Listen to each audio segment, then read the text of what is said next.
2 Coríntios 10, versículo 3 até o versículo 5. Porque embora andando na carne, não militamos segundo a carne, porque as armas da nossa milícia não são carnais, e sim poderosas em Deus, glória a Deus, para destruir fortalezas, anulando nós sofismas e toda altivez que se levante contra o conhecimento de Deus e levando cativo todo pensamento à obediência a Cristo, a obediência de Cristo, glória a Deus.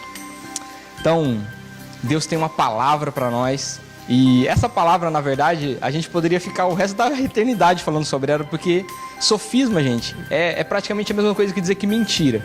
Então, a única maneira de você lutar contra isso é ter as armas da verdade, as armas espirituais, não as armas carnais. E nesse versículo vem falando que nós somos uma milícia, assim como o pastor falou, nós somos a igreja de Deus, nós somos o exército de Deus, nós somos uma milícia. E nós estamos em guerra. Se você não sabe, você está em guerra. Mesmo que você não queira, você fala, mas eu quero tanto paz, eu quero trégua. Não tem trégua, não tem. O seu inimigo, o nosso inimigo, ele quer nos matar. E quando ele não consegue nos matar, ele vem e nos rouba. E o que ele não consegue roubar, ele destrói. Porque ele veio para matar, roubar e destruir. Então, esse é o nosso inimigo. Então, nós somos então a milícia que estamos em guerra contra esse inimigo. Então, o que são então esses sofismas? Então, sofisma quer dizer o quê? Então, resumindo, gente, são conceitos. Primeiro você tem que entender, são conceitos. E conceitos que têm uma lógica real, mas que não são verdade. E essa é a preocupação, esse que é o medo. Então, são filosofias, são raciocínios, né? E tudo isso leva a um esquema de erro. Foi exatamente aquilo que Satanás fez com Eva. Usando, não foi uma mentira simplesmente, foi uma lógica, foi um sofisma. Sofisma. Então, coisas que você realmente acredita que é verdade, mas não é verdade segundo a palavra de Deus. E todos nós aqui, de alguma maneira, devemos ter ainda, né, algum tipo de sofisma. E é por isso que a palavra de Deus vai nos libertando conforme nós conhecemos ela. Então, isso são sofismas. Aí vem falando sobre essa altivez também nesse versículo. O que quer dizer então essa altivez? Então seria uma atitude orgulhosa do homem, de achar que ele é autossuficiente. Então, isso é a altivez. Então, primeiro que é um sofisma, você achar que você pode tudo, você achar que na força do seu braço você consegue tudo, que é o que a maioria das pessoas estão fazendo. Elas tentam fazer conforme a força delas. Não, porque eu posso, eu consigo, eu sou inteligente, eu sou o cara, eu vou conseguir dinheiro, eu tenho poder. E quando você vai ver, é só mais um ser humano, né? Limitado, que tem os seus medos, que vai chegar à noite, muitas vezes vai chorar à noite. Então, ser humano, essa fortaleza que vai ser destruída em nome de Jesus. O que é? São exatamente esses pensamentos dentro da nossa cabeça, a nossa rotina, o nosso costume, a falsa crença e a falsa religiosidade.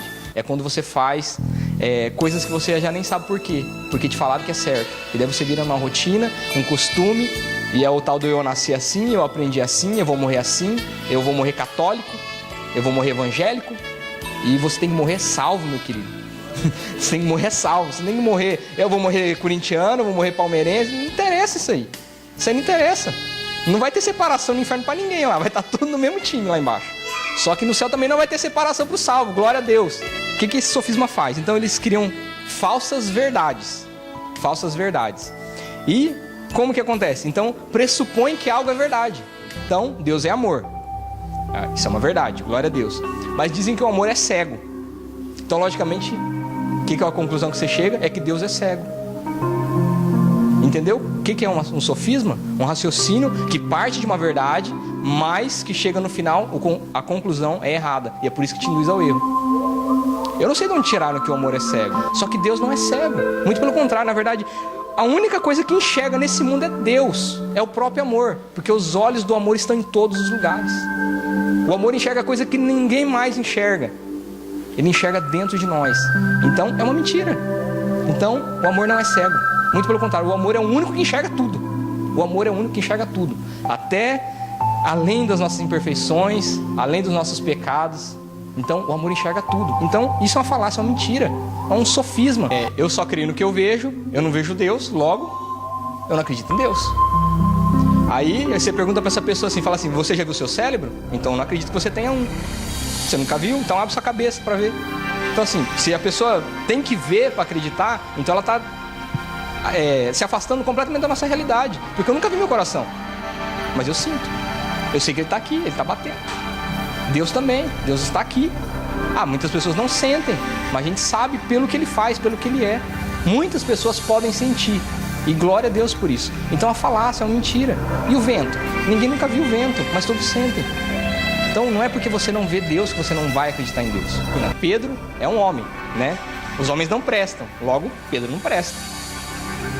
Parte de uma lógica, de uma dedução, mas uma generalização da verdade, que aí depende.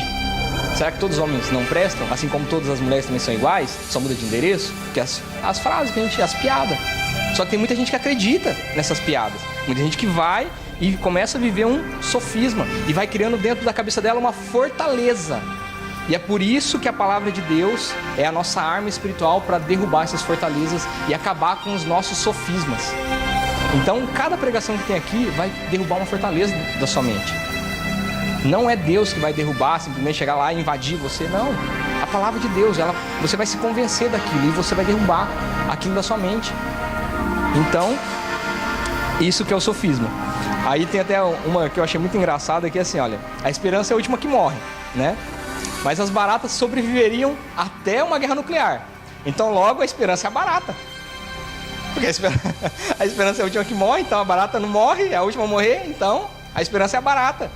Não, isso é um raciocínio ilógico. Então nós temos que entender aqui. Eu estou pregando aqui, gente, para a igreja. Não adianta, se qualquer outra pessoa, uma pessoa que não acredita em Deus, ela for assistir isso aqui, provavelmente ela também vai falar que eu estou mentindo. Por quê? Porque a fortaleza dentro dela, dentro da cabeça dela, não consegue entender que a esperança é Jesus Cristo. Glória a Deus, porque Ele não morre. Se a esperança dos outros morre, por último, a nossa não morre nunca. Glória a Deus. A nossa esperança não morre. Se a sua esperança é Jesus Cristo, a sua esperança não morre. Não morre. Então, essa é a verdade de Deus para nós. Então, quando nós estamos bêbados, né, então nós dormimos. E se nós dormimos, nós não pecamos. E se nós não pecamos, nós vamos para o céu. Então, automaticamente, mantém-se bêbado, né? Ou então tem outra frase que diz assim, né? A preguiça é o melhor dos 7 pecados, porque ela impede você realizar os outros. Mentira! Porque eu já vi gente preguiçosa e invejosa ao mesmo tempo. E você vai ver. E quanto mais preguiçosa a pessoa, mais inveja ela tem. Porque ela não consegue fazer o que o outro... Então é mentira, é um sofisma. E as pessoas vão vivendo, vai entrando na cabeça das pessoas esses sofismas e vai virando fortaleza. Sofisma, então, cria falsa culpa. Falsa culpa. Então, imagina a cena. Então, o homem foi acusado agora de roubo. Aí a pessoa chega para ele e diz assim: você está arrependido do que você fez? Se a pessoa disser que não, ela confessa o roubo e ainda diz que não está arrependida. Se ela dizer que sim, então ela confessa o roubo. Então, o sofisma é um sofisma. Então você não pode, tem que tomar cuidado com muitas vezes as pessoas te perguntam. Por quê? Porque é um jogo, é um sofisma. Então assim, fala, peraí, você está me acusando, estou arrependido do quê? Eu não fiz nada. Não tem como me arrepender de uma coisa que eu não fiz. Então, cria uma falsa culpa. Muitas vezes a culpa não é sua. E aí, vem esse sofisma e você pega pra você. Então, lembra do Rei Leão? Né? Desenho, acho que você assistiu com seu filho, né? O que aconteceu lá com o personagem principal? Ele foi envolvido numa trama que dizia que ele era o culpado da morte do pai. Só que a gente que estava assistindo, a gente via que não era. Que foi tudo uma armação, só que o sofismo na cabeça dele fez ele ficar culpado, ó, muito tempo. Então, isso é sofismo. Isso é sofismo. Isso é a armadilha do diabo para fazer você acreditar numa coisa que parece verdade, tem uma lógica, mas não é verdade. E você pode viver com isso o resto da sua vida, muitas vezes. Então, a palavra de Deus é essa palavra, né, que não é carnal, é espiritual. E ela é poderosa em Deus para destruir essa fortaleza da nossa mente. Glória a Deus. Sofisma faz então o nosso raciocínio, que já é imperfeito, perder a fé em Deus. Então, nosso raciocínio não é perfeito, gente. Nosso raciocínio é imperfeito. Desde o pecado original, nosso raciocínio já não é bom. E esse raciocínio imperfeito ainda, né, com o sofisma, aí a gente se torna ainda mais descrente ainda. O desafio que fizeram para Deus. Então, diz assim, ó: o Todo-Poderoso foi desafiado a criar uma pedra tão pesada que nem ele mesmo pudesse carregar, né? Aí, ó, qual que é o sofisma? Qual que é o paradoxo? Qual que é o problema nisso aí? É que se ele criasse a pedra, ele não poderia carregá-la. Então ele deixaria de ser todo-poderoso. E se ele não pudesse criar pedra, ele também deixaria de ser todo poderoso. Como que você vai sair desse sofisma? Simplesmente usando a lógica. Qual que é a lógica nisso? Vocês já viram o círculo quadrado? Não, né? Vocês já viram a terceira curva do rio? A terceira margem? Não.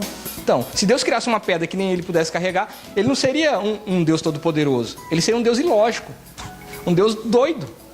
Entendeu? Imagina agora que agora ele falasse assim, não, agora o número 3 vai ser 4, o número 4 vai ser 5. Ele está mudando a lógica do que ele criou. Mas existe isso dentro de muitos campos de estudo e por isso que as pessoas muitas vezes, por causa disso aqui que pra gente muitas vezes é bobagem, as pessoas estão deixando de acreditar em Deus. Por quê? Porque tem uma fortaleza dentro da cabeça dela. Então, em nome de Jesus, você vai sair daqui fortalecido, mas na palavra de Deus. E essas muitas vezes fortalezas estão dentro da sua mente aí, elas vão cair por terra, conforme a palavra de Deus, em nome de Jesus. Em nome de Jesus, você vai sair daqui liberto disso. Em nome de Jesus. Então, declara aí, eu vou sair liberto de todo sofisma. Em nome de Jesus. Amém. O sofisma, então, ele gera também atitudes pecaminosas. Por quê? Porque quando você acredita no sofisma, automaticamente você vai fazer alguma coisa que não deve. Essa frase, mulheres, antes de tentar me bater, né? Não foi eu que disse, né? Foi o Nelson Rodrigues. Eu vou ler aqui, ó. Toda mulher gosta de apanhar. Todas não, só as normais. Foi o Nelson Rodrigues, hein? Tô só repetindo. Tem um provérbio árabe também que diz assim, ó. Por vez ou outra, né? Dar uma surra na mulher é algo saudável. Tu podes não saber porque está batendo, mas ela sempre vai saber porque está apanhando.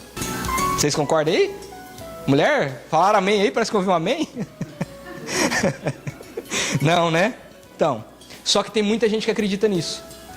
Tem muita gente que acredita nisso. Por quê? Muitos casos, a mulher vai parar na delegacia da mulher, denunciando o marido porque apanhou. E a sogra, no caso a mãe da menina, vai lá buscar ela. E ela fala muitas vezes na frente da polícia. Fala assim, minha filha, ninguém apanha à toa, alguma coisa você fez. A mãe muitas vezes fala isso. E a mãe acaba induzindo a filha a tirar a queixa. Então, parece uma piada, né? Mas não é piada não, isso aqui está matando mulheres.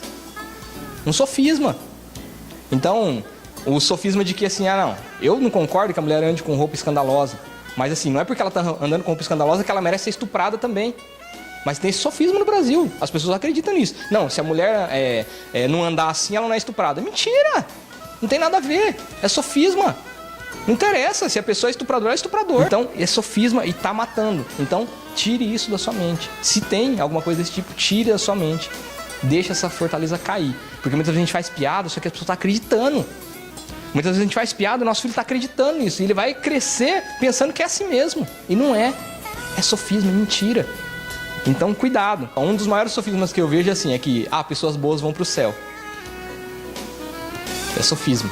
A palavra de Deus não diz que pessoas boas vão para o céu. Se fosse, ninguém iria para o céu, porque não tem ninguém bom aqui. Nem eu, nem você, nem ninguém nessa terra é bom. Ninguém é bom. Só Deus é bom. Ninguém é bom. Então, não são pessoas boas que vão para o céu. São pessoas arrependidas. Pessoas que confessam o seu pecado, que deixam o seu pecado, que aceitam Jesus Cristo, que mudam de vida. Essas sim vão para o céu. Essas. Glória a Deus. Fala, eu sou em nome de Jesus. Amém. Todos os caminhos levam a Deus. Cuidado. Se todo caminho levasse a Deus, todo mundo estaria em Jesus. Mas não está. Então, todos os caminhos levam a entender que Deus existe. Se você for no satanismo, você vai entender que tem uma divindade. E se tem uma divindade ruim, quer dizer que tem que ter uma divindade boa. E automaticamente você vai entender que Deus existe. Mas não vai te levar até Deus. Se você conversar com um antepassado morto, você vai entender que existe um mundo espiritual. Você vai entender então que existe um Deus que criou tudo isso, mas não vai chegar até Deus. Se você fizer orações para imagens e conseguir receber a bênção, você vai entender que tem um poder nisso, mas não vai te levar até Deus. É uma mentira. Então todos os caminhos levam a entender que Deus existe. E o que diz a palavra de Deus sobre isso? Diz simplesmente duas coisas. Primeiro, que você pode perceber Deus pelas coisas que foram criadas. Gente, o ouvido humano é tão complexo que o ser humano ainda não conseguiu criar algo parecido. Aí fala, foi uma explosão que criou? Quando explode a sua panela de pressão, cria uma receita nova? Não cria. Então como uma explosão pode criar algo tão complexo? Então você vê que tem um criador, você vê que foi planejado. A criação, tudo foi planejado. Então tem que ter pelo menos um criador. E a outra coisa que fala sobre caminho: Jesus Cristo é o caminho, a verdade e a vida. Ninguém vai ao Pai senão por Ele. Ele é o caminho, Ele é a verdade, Ele é a vida, Ele é o amor, porque Ele é Deus. Então, só através de Jesus Cristo você pode chegar até Deus. Os outros caminhos vão fazer você entender que Deus existe. Porque quando você estiver sofrendo lá por causa dos seus pecados, e você dobrar o seu joelho, Deus vai te atender, Deus vai te ajudar. Quando você se dobrar, aí você vê que Deus existe, mas não é o caminho que te levou até Ele. Muitas pessoas também, né, principalmente depois daquele Código da Vinci, aquela coisa toda, fala assim que Jesus Cristo não é Deus, nem o Filho de Deus, nem o primo distante de Deus, nem o sobrinho longe, e nem existiu. Para essas pessoas, o que a gente pode dizer? Falar: olha no seu calendário aí, você está vendo uma mentira até hoje, você não fez nada. Porque nós estamos em 2015 depois de Cristo. Se Ele não existiu, se Ele não foi quem Ele foi, então todo o calendário está errado e você está vendo uma mentira. Então, independente da mentira dele ser ou de você não ser, você continua sendo mentiroso igual. Então, a pessoa vive uma mentira. Se ela vive essa mentira, quem dirá as outras? Então, não temos muito o que dizer para essas pessoas, assim. Que nem eu falei, eu estou pregando aqui para a igreja, gente. Porque não adianta eu querer pregar isso para uma pessoa que não acredita em Deus. Por quê? Porque a fortaleza ainda está muito enraizada. Então a pessoa ainda tem que se humilhar para entender. Glória a Deus. Outra que a gente vê também, assim, todo mundo faz e não acontece nada. Então assim, pecar, de boa. Todo mundo vai pra galera, todo mundo sai com todo mundo dorme com todo mundo, não dá nada, não pega nada. As pessoas costumam falar isso aqui, não pega nada. Não dá nada isso aí. Não dá porque as pessoas são tão cegas, gente, que elas não conseguem ver que o que elas plantaram aqui, quando elas estão colhendo lá, elas não enxergam que foi porque elas plantaram, de tão cega que elas estão. De tão cega. As pessoas são muito cegas. Então o pecado cega a pessoa não consegue ver que lá atrás, 5 anos atrás, quando ela fez, agora que está dando a consequência, ela não consegue ligar os dois fatos. Ela não consegue. Por quê? De tão cega que estão. Então, todo pecado traz consequência, gente. Todo pecado traz consequência. É impossível atingir os padrões de Deus. Não dá. Não consigo. Não tem jeito não. Ser perfeito, gente. Ninguém é perfeito. As pessoas falam isso. E daí a desculpa delas de não estar aqui na igreja é essa. Não dá. Não, servir a Deus? Não dá. Não dá, não tem jeito. Não consigo. É mentira. Por quê? Porque a gente só vai conseguir, é lógico, estar no padrão de Deus com a ajuda de Deus. Nós sozinhos, nós nunca vamos conseguir alcançar mesmo o padrão de Deus. É só Deus nos ajudando. Pegar a gente como filho e ensinar a gente. E ensinar não é falar, ensinar é pegar na sua mão mesmo e fazer. Então Deus vai pegar na sua mão, vai te levantar, vai te guiar pelo caminho que você deve andar. E assim você vai chegar no nível requerido por Deus. Sem isso, sem você vir à igreja, sem você praticar, não vai acontecer mesmo. Aí realmente fica impossível. Porque alcançar o padrão de Deus sem Deus é impossível. Simplesmente. Então você precisa alcançar o padrão de Deus, mas só com Deus você vai conseguir fazer. Tem muito cristão que pensa assim: eu posso pecar porque Deus perdoa. Porque não pode, gente. Não tem exceção para o pecado. Não é porque a gente tem advogado que a gente fica no advogado, gente. Não é por causa disso. Então, a palavra de Deus diz assim, se você pecar, lembra que você tem advogado. Mas não peque, porque a consequência vai vir. Você pode até ser salvo, mas até você ser salvo, você vai sofrer muitas consequências. Muito. Eu ouvi isso de uma pessoa que não era cristã. O diabo somos nós mesmos. O que ele quis dizer com isso? É que nós mesmos fazemos as maldades. É o homem. O diabo não existe, né? E que nós mesmos somos os diabos. Não. É verdade que nós temos uma responsabilidade sobre os nossos atos, sim. Mas o diabo, ele é o sedutor da humanidade. O que é seduzir, gente? Seduzir não é apontar uma arma na sua cabeça e falar: vai, peca agora. Não é isso. Seduzir é chegar para a pessoa e falar assim: olha, ninguém está vendo. Olha o lucro que você vai ter. É bom isso aí, hein? Isso é seduzir. É levar a pessoa devagarzinho e a inclinação má do nosso coração acaba acreditando. Então, existe um sedutor, sim. Nós acabamos sendo seduzidos pelo diabo. E nós temos tanta culpa quanto ele quando é assim. Nós temos a nossa responsabilidade. Mas existe um demônio, sim. E é contra ele que nós estamos em guerra. Contra essa força espiritual que nós estamos em guerra. Então, o diabo existe, sim. Muitas pessoas também têm o sofisma de achar que o diabo é o segundo Deus. Né? Que o diabo consegue competir com Deus. Gente, que nem nós cantamos, Deus é incomparável. Deus nunca se levantou do trono, gente. Deus está sentado no trono. E quando teve guerra no céu, falou assim: Miguel, eu não quero ser covarde de ir lá e ter que acabar com Satanás. Então eu estou mandando um anjo do tamanho dele, né? Para não dizer que eu sou covarde. Vai lá e faz o catazuque e joga o lixo. Foi isso que Deus fez. Porque se Deus falasse assim, Satanás, acabou. Acabou Satanás. Então entenda, Deus é poderoso. As coisas não saíram do controle de Deus.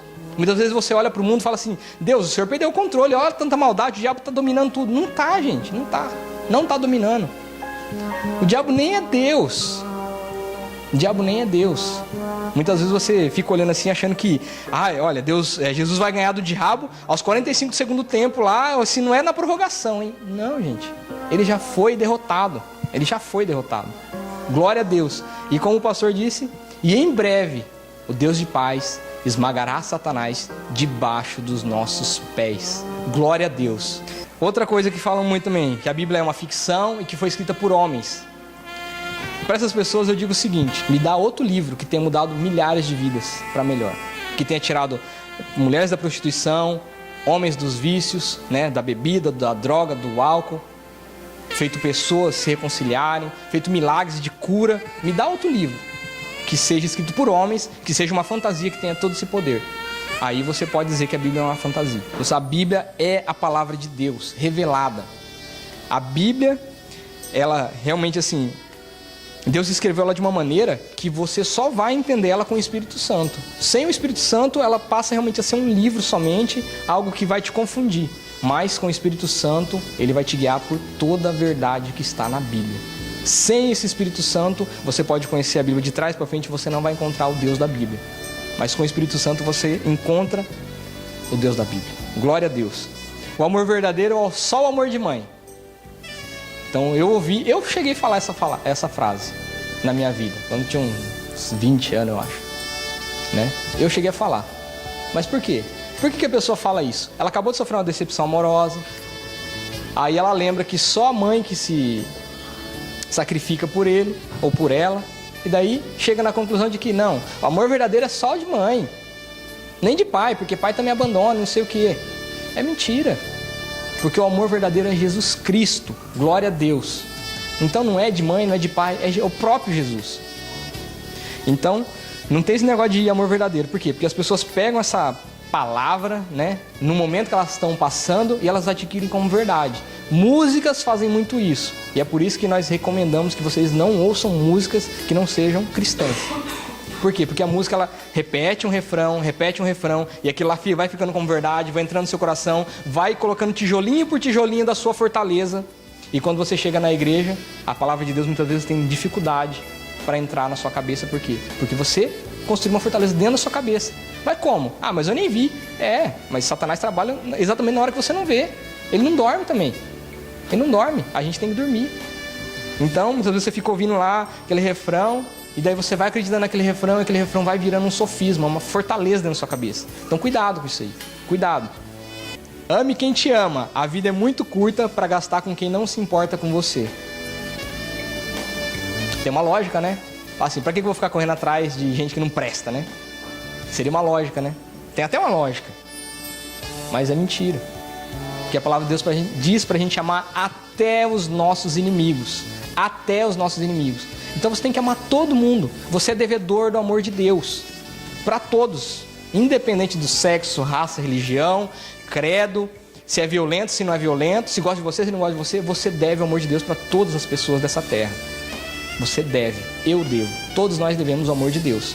Então, é lógico que nem eu disse, esse negócio de correr atrás de pessoa que não dá valor para você é meio relativo.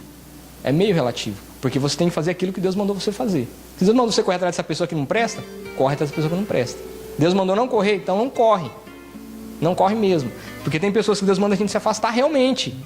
Mas não quer dizer que todo mundo tem que se afastar. Não é a igreja toda que tem que se afastar dessa pessoa. Muitas vezes é uma ordem específica para você. Essa pessoa te faz mal. Então é para você. E muitas vezes Deus manda você realmente se afastar dela. Mas não quer dizer que todos os cristãos têm que se afastar dessa pessoa. Não é isso. Então, né, cuidado, né, com esse negócio que... essa frase eu tenho visto muito aí, no Face aí, né? Não perder tempo com quem não dá valor para você. Então assim... O que é perder tempo? Não fazer nada para a pessoa. Não, então tá errado, porque você tem que orar para essa pessoa. Não quer dizer correr atrás não, mas manda o anjo correr. Siga o seu coração. Quantas vezes você não ouviu isso? Quantas vezes a gente não pensou assim? Segue o seu coração. O que o seu coração está dizendo? Então cuidado. Por quê? Porque a palavra de Deus diz assim, ó, que enganoso é o coração do homem e desesperadamente corrupto. Você tem ideia do que é ser desesperadamente corrupto? Pensa numa pessoa desesperada. Agora imagina que esse desespero dela é de fazer coisa errada. Esse é o seu coração. Esse é o meu coração. Esse é o nosso coração. Que graças a Deus foi trocado, né? Em nome de Jesus, né? Que nem foi dito ontem, nós somos trocados esse coração. Mas o coração do homem é desesperadamente corrupto. Ele é enganoso. Então o seu próprio coração pode te enganar. E quantas pessoas aí que se apaixonaram pelo homem errado, pela mulher errada, não falam isso? Ah, meu coração me enganou. Se te enganou, como que você pode seguir um trem desse? Se te enganou uma vez, você continua seguindo ainda. Te enganou 2, te enganou 10 e a pessoa fica a vida inteira. Não, segue o seu coração. Errado. Segue a palavra de Deus. A palavra de Deus não tem erro. Glória a Deus. Não é errado se te faz feliz. Né? Eu tenho visto essa frase muito também no Face. Não é errado se te faz feliz. Aí, a hora que a mulher estiver sendo estuprada, fala, ah, você está feliz em me estuprar? Então não é errado. Fala. A hora que estiver morrendo, fala. A pessoa não tem nada na cabeça para falar uma coisa dessa. É lógico que é errado. Não é porque faz feliz. Fala isso para um serial killer lá, ó. Que não é errado se te faz feliz. Não é assim que funciona. Não é assim. Então não interessa se a pessoa tem um desvio de comportamento lá que só gosta de fazer coisa errada. Então como você pode dizer que não é errado se te faz feliz? É lógico que é errado. Por quê? Nós não somos chamados para ser felizes, gente. Nós somos chamados para ser santos. Glória a Deus. Glória a Deus. A sua felicidade, no caso, está em segundo plano. Por quê? Porque Deus está primeiro preocupado com a sua salvação, com a minha salvação. Depois se você é feliz ou não. Ah, você está triste, mas vai para o céu? Amém, pode continuar triste. É isso que Deus está pensando. Ah, se a tristeza que vai fazer você ser salvo, então vou deixar você chorando aí, cortando cebola aí pro resto da sua vida, até você morrer, para você ser salvo. Por quê? Porque Deus não está interessado em que você seja feliz primeiro. Primeiro Ele está interessado na sua salvação, na salvação da nossa alma. E o mundo está pregando o quê? Seja feliz, seja feliz.